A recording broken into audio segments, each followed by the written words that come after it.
Geschichten zu berichten. Im Goldi in den Bergen oben, doch kann man sich ustobe. Von Goldi, sire, Bärg-Safari gibt's coole Geschichten zu berichten. Mit Poschtouto, Dampfschiff und Seilbahn bis zur Füürstell, dann noch zu Fuess.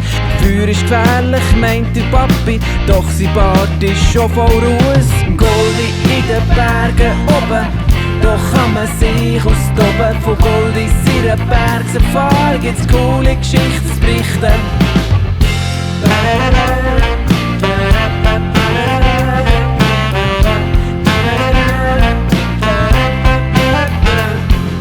Auf der Wanderung zur Stockhütte sehen wir Gämse und Steinböck.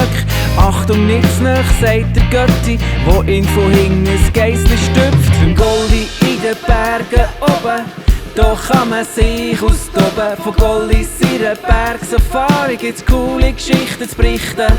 Beim Goldi in den Bergen oben, doch kann man sich austoben. Von Goldi, sire, Bärg-Safari gibt's coole Geschichten zu berichten.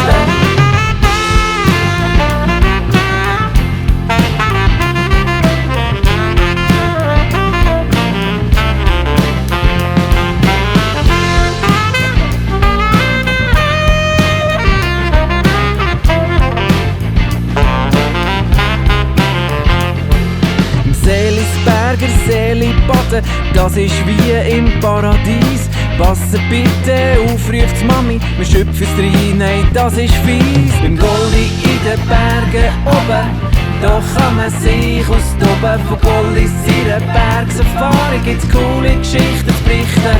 Beim Goldi in den Bergen oben, doch kann man sich austoben. Von Goldi, sire, Bärg-Safari gibt's coole Geschichten zu berichten.